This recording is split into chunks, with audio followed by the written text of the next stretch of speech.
ఈరోజు మనం సున్నుండలు చేయబోతున్నాం. నేను ఫస్ట్ టైం చేస్తున్నాను, ఎలా ఉంటుందో చూడాలి. ఫస్ట్ ఇందులో నెయ్యి వేసి కొంచెం మరిగించి ఇందులో వేసి ఉండలు కట్టాలి.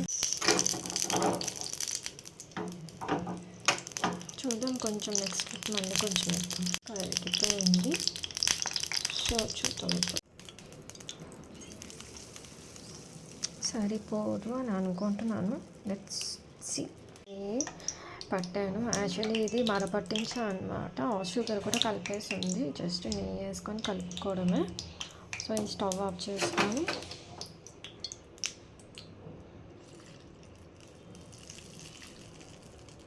సున్నుండ నెయ్యి ఎక్కువ ఉంటే బాగుంటుంది కదా, పిల్లలకి హెల్తీ ఫుడ్. చూడాలి సరిపోతుందో లేదో. ఇదేనా కొంచెమే చేయాల్సింది, కొంచెం తీసి పక్కన పెట్టాల్సింది. మనకి తొందర ఎక్కువ కదా అన్నిటికీ. అబ్బా కాలింది. ఉండ చేస్తున్నా. సున్నుండలు అయితే చేయడం అయితే చేశాను ఇలాగా. అంటే కొంచెం గాలి కారాలని చెప్పింది మా మమ్మీ. వేడిగా ఉంటుంది కదా పాకము. టేస్ట్ అయితే సూపర్ ఉంది. నెయ్యి అయితే చాలా ఇష్టం. టేస్ట్ చూసి ఎలా ఉన్నాయో చెప్పాలి, నేనే చెప్పుకోవాలి, చెప్తారు. నేను కూడా ఫస్ట్ టైం చేశాను.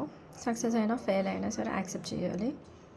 సో ఇంకా ముందుకి వెళ్ళాలి, నేర్చుకోవాలని అనుకుంటున్నాను.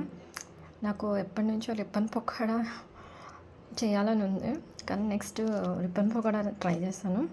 సో అప్పటి వరకు సున్నుండలు అనమాట. సో ఫైనల్లీ ఈరోజు ఒక సున్నుండలు మా మమ్మీ ఏం చేసిందంటే మినప్పప్పే ఆడించేసి షుగర్ కూడా పౌడర్ చేసేసి మొత్తము సున్నుండ పిండి రెడీ టు మేక్ అని చెప్పేసి ఉంటుంది కదా పిండిలాగా కలిపేసి ఇచ్చేసింది. జస్ట్ నేను ఏంటంటే నెయ్యి ఒకటి యాడ్ చేసుకొని సున్నుండలు చేసుకోవడమే అనమాట. సో అది అనమాట. లేకపోతే మనకేం తెలుస్తుంది ఎంతెంత క్వాంటిటీ ఏం తీసుకోవాలని.